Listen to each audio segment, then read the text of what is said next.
تو سلامت رہے۔ بزرگوں، عزیز دوستو،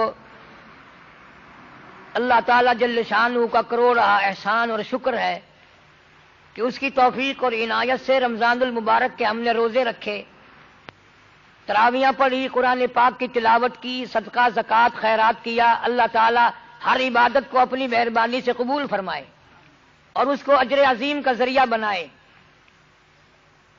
حقیقت یہ ہے کہ رمضان المبارک بھی غمخواری کا مہینہ ہے اور صبر کا مہینہ ہے، تو اللہ کے ذکر کرنے کا مہینہ ہے۔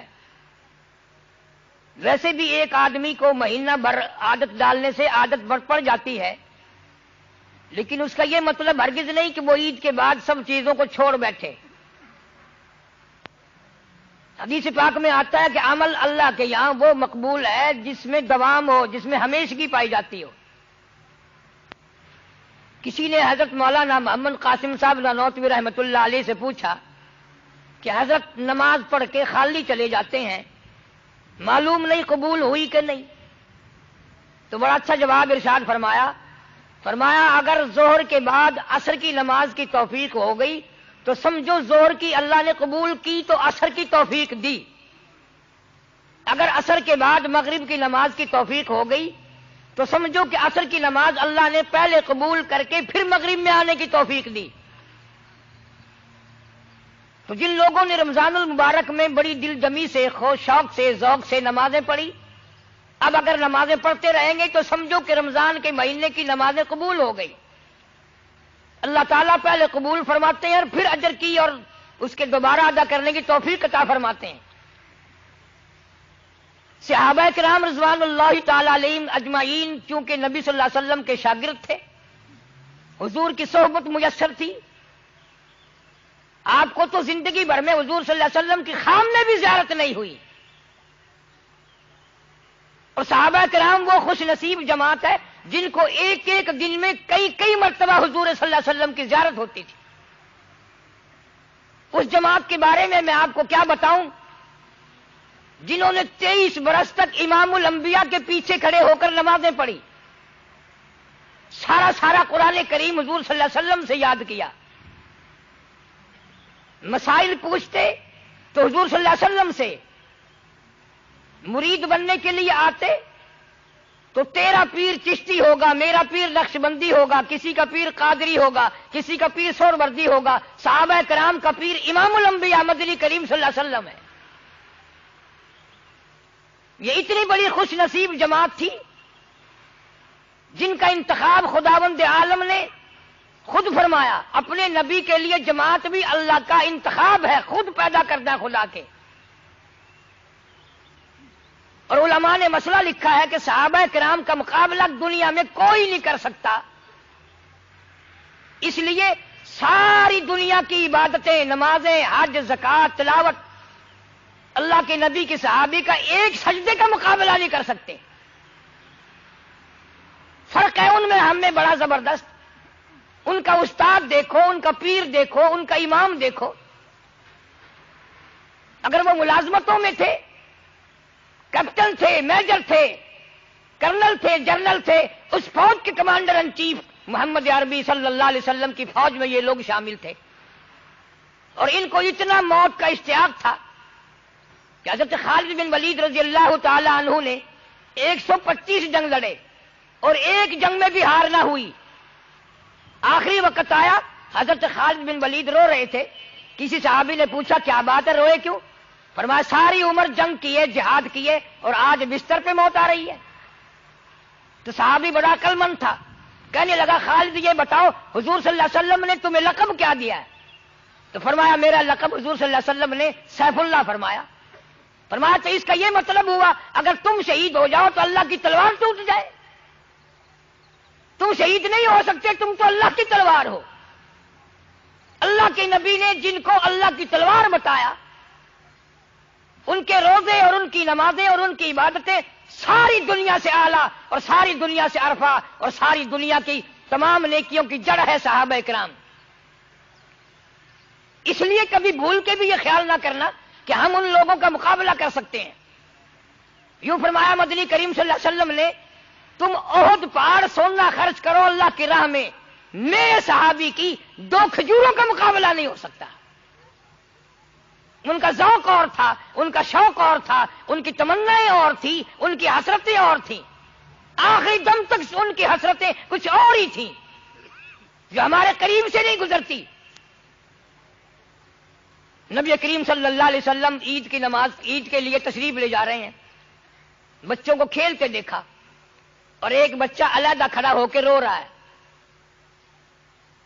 اس نبی صلی اللہ علیہ وسلم کی عادت تھی کمزور کے پاس آنا، محتاج کے کام آنا۔ اس بچے سے پوچھا بھی سب بچے کھیل رہے ہیں، تو کیوں رو رہا ہے؟ کہنے لگا میرے ماں باپ نہیں ہیں، ان لوگوں کے تو ماں باپ ہیں، اس لیے خوشی منا رہے ہیں، میں کیسی خوشی مناؤں؟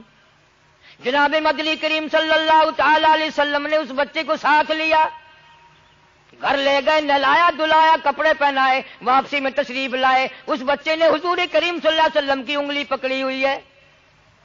جہاں وہ بچے کھیل رہے تھے، سارے بچے آ کر کے کہنے لگے تجھے کیسے یہ بات موقع مل گیا؟ کہنے لگا میرے ماں باپ نہیں ہیں، میں یتیم ہوں، میرے باپ حضور صلی اللہ علیہ وسلم آج سے بن گئے، میں حضور صلی اللہ علیہ وسلم کا بیٹا بن گیا۔ مدینے پاک کے اور بچے بھی رونے لگے، اے کاش ہمارے بھی ماں باپ مر جاتے، ہم بھی آج یتیم ہوتے، نبی کریم صلی اللہ علیہ وسلم کی انگلی پکڑ کے ہم بھی چلتے۔ کمزوروں کا وارث، بے سہاروں کا سہارا، جناب مدنی کریم صلی اللہ تعالی علیہ وسلم ہر ایک کے کام آئے۔ ایک دن بیٹھے بٹھائے جلیبیب رضی اللہ تعالیٰ عنہ صحابی کو گود میں بٹھا لیا اور پیار کر کے فرمایا جلیبیب تمہاری شادی ہوئی کہ نہیں؟ عرض کیا یا رسول اللہ میرا گھر نہیں، در نہیں، زر نہیں، پر نہیں، جھونپڑا بھی کوئی نہیں، میری شادی کون کرے؟ فرمایا جاؤ فلاں صحابی کے پاس لڑکی ہے، میرا جا کر کے پیغام دے دو، اس سے تم اپنی شادی کر لو۔ صحابی نے یہ سن کر پرواز کی، چلا گیا، گھر پہ جا کے دستک دی، گھر والا اندر سے نکلا اور کہنے لگا مجھے حضور صلی اللہ علیہ وسلم نے بھیجا ہے اور پیغام دینے آیا ہوں تمہاری لڑکی سے میری شادی کر دو۔ اس نے کہا تو غریب ہے، نادار ہے، مفلس ہے، میری حسینہ لڑکی ہے، تو ویسے بھی رنگ کا کالا ہے، قد کا بھی چھوٹا ہے، کسی کرم کا بھی نہیں۔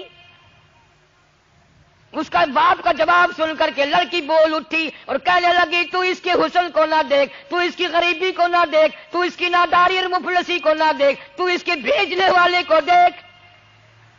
تم جواب کیوں دیتے ہو؟ میں تیار ہوں شادی کے لیے۔ صحابی واپس آیا اور آ کر کے نبی کریم صلی اللہ علیہ وسلم کو حال دیا، فرمایا لڑکی نے ارادہ ظاہر کر دیا میری شادی ہونے کو ہے، یا نبی اللہ میرے پلے پائی پیسہ تو کوئی نہیں، دمڑا دمڑی ڈھیلا کوئی نہیں۔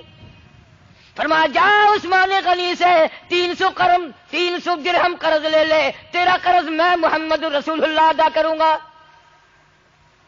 عثمان ذی النورین رضی اللہ تعالیٰ عنہ سے 300 درہم قرض لے لیے، شادی کی تیاری کر رہا ہے، جھوپڑے کا سامان خرید رہا ہے، برتن لے رہا، میری بھی جوک بسے گی، میرا بھی گھر آباد ہوگا، میں بھی بال بچے دار بنوں گا۔ شادی کا انتظام کرتے کرتے کانوں میں آواز آئی انفروا فی سبیل اللہ، انفروا فی سبیل اللہ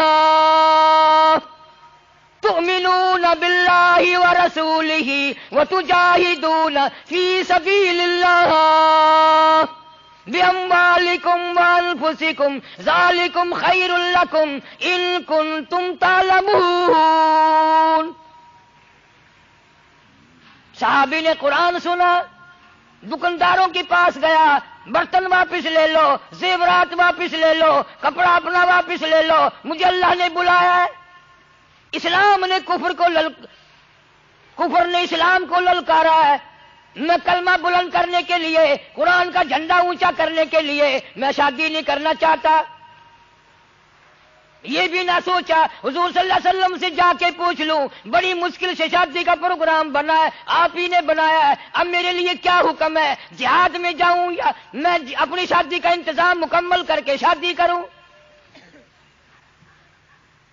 ان کے پاس اتنی مہلت کہاں تھی کہ یوں سوچے؟ منتیں کی دکانداروں کی، اپنے برتن واپس لے لو، اپنا کپڑا واپس لے لو، اپنا سارا سامان واپس لے لو، مجھے قرآن نے بلایا، مجھے اسلام نے بلایا ہے، کفر نے اسلام کو للکارا ہے۔ مجاہدین کے ساتھ ساتھ ہو کر کے چلا گیا. فرمایا فجریحت جرحن شدیدا، اگلی صف میں کھڑا ہو کے جنگ کیا. اتنے زخم آئے، اتنے زخم آئے، شناخت نہیں ہوتی، پہچانا نہیں جاتا. بہن نے انگلیوں کے پوروں سے پہچانا. ابھی دم آ رہا تھا. جناب مدنی کریم صلی اللہ علیہ وسلم نے یاد فرمایا میرا جلائی بھی شادی میں لگا ہوگا، مصروف ہوگا. کسی نے بتایا نہیں، اگلے سب میں کھڑا ہو کے جہاد کیا، اللہ کی راہ میں جنگ کیا ہے اور زخمی ہے، دم نکلنے کو ہے. فرمایا جلدی کرو، زخمی حالت میں میرے پاس لے آؤ. جناب مدنی کریم صلی اللہ علیہ وسلم نے اپنی رحمت والی گود میں سر رکھ لیا، مسکرانے لگا. فرمایا فزت برب الکعبہ، اور نوجوان رب کعبہ کی قسم تو بڑا کامیاب ہے. کیا شوق تھا، تمنا ہوتی تھی کہ میری موت آئے، نبی کی گود میں آئے، رحمت والی جھولی میں آئے اور حضور صلی اللہ علیہ وسلم کا دیدار کرتے ہوئے میری موت آئے. ایک ایک کی تمنا ہے. سعد بن ربی رضی اللہ تعالیٰ عنہ، جنگ ختم ہوا، جہاد ختم ہوا، لڑائی ختم ہوئی، زخمیوں کو سنبھالا، غازیوں کو سنبھالا، شہیدوں کو سنبھالا. سعد بن ربی ملتا نہیں. جناب مدنی کریم صلی اللہ علیہ وسلم یاد فرما کر کے رو رہے ہیں، میرا سعد نہیں ملتا.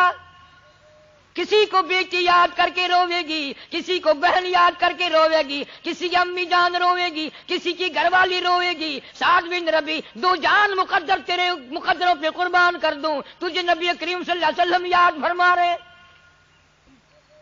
اور مدینہ طیبہ میں یاد کر کر کے رو رہے ہیں. خود فرمایا دونوں جوان چلے جاؤ اور پہاڑ کی چوٹی پہ کھڑے ہو کر آواز لگاؤ، سعد بن ربی تو جہاں بھی ہو، تجھے سرکار مدینہ صلی اللہ علیہ وسلم نے بلایا.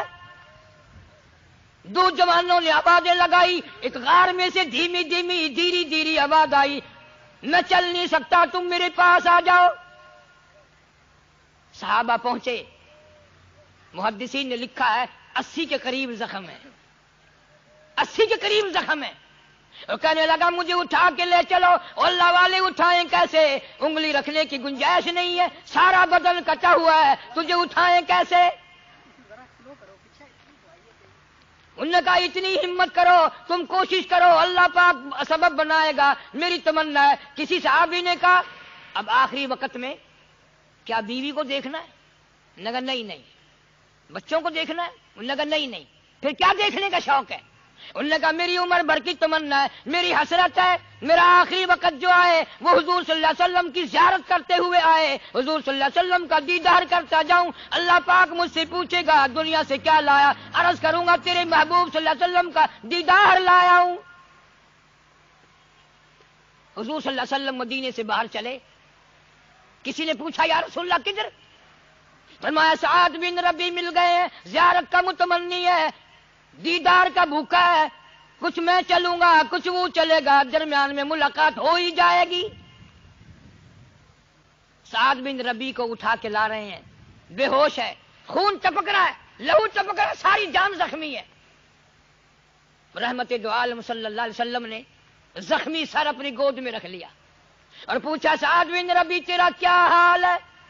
صحابی کہنے لگا یا رسول اللہ میرے دکھڑے ٹل گئے، میرے غم غلط ہو گئے، میری پریشانیاں چلی گئی، تیرا دیدار مل گیا، مجھے سب کچھ مل گیا. پیشانی پہ بوسہ دے کر فرمایا فزت برب الکعبہ، او نوجوان رب کعبہ کی قسم تو بڑا کامیاب ہے. مسکرانے لگا. حضور کریم صلی اللہ علیہ وسلم نے پوچھا کیا شوق ہے، کیا کر رہا ہے اس وقت؟ کہنے لگا میری تمنا پوری ہو گئی، تیرے چہرے پہ فدا شمس و قمر، تیرے چہرے پہ فدا شمس و قمر، تیری زلفوں پہ تصدق شام و سحر، رخساروں پہ ٹھہرے کس کی نظر، تیری پیاری ادا کا کیا کہنا. میں اپنے مقدر پہ ناز کرتا ہوں. کوئی بستر پہ مرے گا، کوئی اسپتال میں مرے گا، کوئی ایکسیڈنٹ میں روڈ پہ سڑک پہ مرے گا، کوئی بیوی کو دیکھتا ہوا مرے گا، کوئی بچوں کو دیکھتا ہوا مرے گا، کوئی ڈاکٹر کو دیکھتا ہوا مرے گا، کوئی نرس کو دیکھتا ہوا مرے گا. میں اپنے مقدر پہ ناز کرتا ہوں، تیری رحمت والی گود میں دم توڑ رہا ہوں. بخاری شریف میں روایت ہے جتنی طاقت تھی پوری سے اچھل کر پلٹ کر حضور صلی اللہ علیہ وسلم کی گود سے قدموں میں اپنا رخسار مبارک رکھ دیا. تیرے قدموں میں دم نکل جائے میں بڑا کامیاب. اعلان ہو گیا سعد بن ربیع شہید ہو گئے, جنازہ تیار ہے. خدا کی قسم صدیق اکبر رضی اللہ تعالیٰ عنہ جیسے بھی کھڑے ہوئے رو رہے ہیں, اے کاش یہ موت میری ہوتی, نبی کی گود میں میرا دم ٹوٹتا, میرا آخری سانس حضور صلی اللہ علیہ وسلم کے دیدار میں جاتا. فاروق اعظم رو رہے ہیں, بڑے بڑے ذی-النورین رو رہے ہیں صحابی کہ اے کاش یہ موت میری ہوتی, حضور صلی اللہ علیہ وسلم کی رحمت والی گود میں میرا دم ٹوٹتا. جنازہ حضور صلی اللہ علیہ وسلم نے پڑھایا, مدینے کی گلیوں سے جنازہ گزر رہا ہے. اللہ تعالیٰ میری تیری موت بھی مدینے میں عطا فرمائے, بڑی کامیابی ہے. مدینے کی موت یوں ہی نہیں ملتی, بڑے شوق سے بڑے ذوق سے مدینے کی موت ملتی ہے. ایک ایک اللہ والے نے 40-40 سال مدینے میں گزارے اس لیے کہ موت مدینے میں آ جائے. امام مالک رحمت اللہ علیہ نے ساری زندگی میں ایک حج کرنے کے بعد پھر حج کے لیے بھی نہیں گیا, مدینے سے باہر موت نہ آ جائے. اور ادب اتنا کرتا تھے مدینے کا, ساری زندگی میں 3 میل کے ایریے میں چھوٹا پیشاب بھی نہ کیا امام مالک رحمت اللہ علیہ نے. اور ساری زندگی میں مدینے پاک میں جتی کبھی نہیں پہنی, اس لیے کہ کہیں میرا جتی والا پیر وہاں نہ رکھا جائے جہاں حضور صلی اللہ علیہ وسلم کا قدم مبارک رکھا گیا تھا, بے ادبی نہ ہو جائے.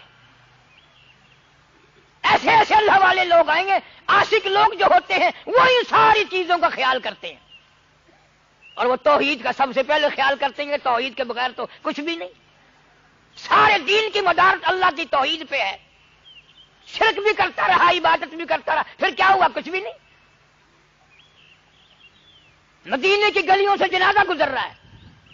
حضرت ابو ہریرہ رضی اللہ تعالیٰ عنہ فرماتے ہیں کہ میں تو ہر وقت حضور صلی اللہ علیہ وسلم کی اداؤں کو دیکھتا تھا, تو آپ ایڑیاں اٹھا اٹھا کر پنجوں کے بل چل رہے ہیں جنازے کے ساتھ ساتھ. سبحان اللہ, وہ کتنا مبارک جنازہ ہوگا جو حضور صلی اللہ علیہ وسلم نے پڑھایا, اور جنازے کے ساتھ میں حضور صلی اللہ علیہ وسلم تشریف لے جا رہے ہیں.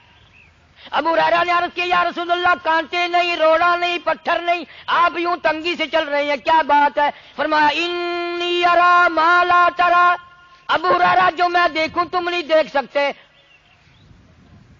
اس اللہ والے نے جہاد میں آ کر کے جان دے دی, 80 کے قریب زخم کھائے, میری رحمت والی گود میں دم توڑا, جنازہ میں نے پڑھایا. اس وقت جنازے پہ اتنا رش ہے فرشتوں کا کہ جنازے کے چاروں طرف اتنا نوری فرشتہ جنازہ پڑھنے کے لیے آیا ہوا ہے, پورا قدم رکھنے کی گنجائش نہیں ہے. پورا قدم رکھنے کی گنجائش نہیں ہے, چاروں طرف اتنا فرشتوں کا جم گٹا ہے. اور آپ اور میں یہ سوچتے ہیں چلو بھائی اتنے فرشتے نہیں تو 100-200 فرشتے تو آ جائیں, مگر کیسے آئیں؟ وہ عبادت کیسے کریں گے جو صحابہ کرام نے کی؟ ان میں جو اخلاص تھا جان دینے تک کا, وہ ہم میں کیسے ہو سکتا ہے؟ غریب پروری ہم سے نہیں ہو سکتی, ہم کمزور کی ہمدردی ہم سے نہیں ہو سکتی, ماں باپ کی خدمت نہیں ہو سکتی, اور کیا عبادت کریں گے؟ جناب مدنی کریم صلی اللہ علیہ وسلم جنازے کے ساتھ ساتھ تشریف لے گئے.